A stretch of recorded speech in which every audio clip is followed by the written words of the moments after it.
Picture a modern manufacturing floor operating at peak capacity. Assembly lines hum, components lock into place, and production targets are hit with absolute mechanical precision. But a smooth surface can hide deep stress fractures. In every system, friction builds over time. Machinery wears down, shortcuts turn into standard habits, and small, unmitigated risks multiply quietly in the background.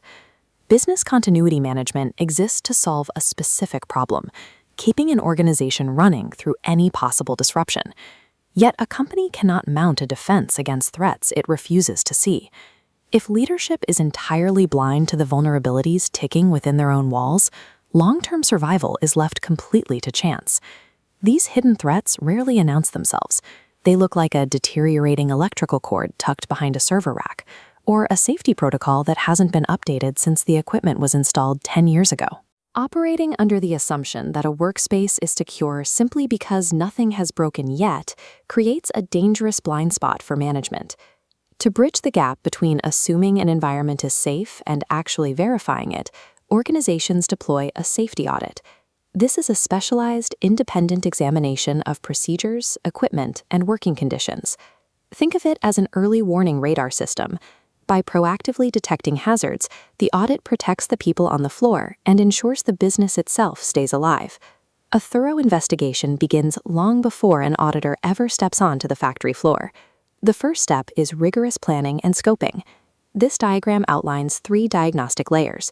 Internal audits evaluate company policies, compliance audits verify government regulations, and process audits target industrial machinery. Before physical inspection, the team analyzes past incident reports, maintenance logs, and training records to establish a baseline. Setting these strict parameters early on ensures the investigation targets systemic, root-cause vulnerabilities, rather than chasing isolated symptoms. With the baseline established, the investigation moves into the active phase, the physical workplace inspection and direct employee interviews. Imagine an auditor stepping into our hypothetical manufacturing plant, systematically scanning the buildings, electrical systems, and machinery for physical anomalies. The initial pass reveals immediate dangers: a massive pallet of heavy inventory completely barricading a primary emergency exit, sitting alongside fire extinguishers that expired 2 years ago. As the inspection continues, the auditor uncovers frayed electrical wiring near a water source and observes employees operating heavy machinery without helmets or safety goggles. These observations are organized into distinct threat classes. Blocked exits fall under physical risks, damaged wiring is flagged as electrical, and missing safety gear is behavioral. This physical inspection transforms theoretical dangers into concrete, documented evidence demanding an immediate response. Writing down a list of hazards doesn't actually solve the problem. To prioritize a response, an organization has to quantify the potential impact of every threat. This risk matrix charts the assessment equation. Auditors plot the likelihood of an accident on the x-axis, weighed against the severity of consequences on the y-axis.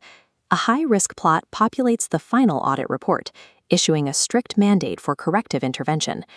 Management immediately executes the recommendations. They physically clear the heavy crates from the exit, replace the fire safety equipment, and repair the damaged wiring. An audit framework only completes its mission when mathematical risk calculations result in direct physical action that permanently neutralizes the threat. Fast forward 3 months. A sudden, unexpected power surge hits the manufacturing plant's main electrical grid. Because the frayed wiring was replaced during the corrective action phase, the properly grounded circuits easily absorb the surge. There is no spark and no fire. The brief power outage triggers a standard evacuation. Fully trained workers in proper gear exit the building instantly because the emergency doors are completely clear. Preemptive actions driven by the audit successfully contained what could have been a catastrophic operational collapse, reducing it to a minor, temporary delay.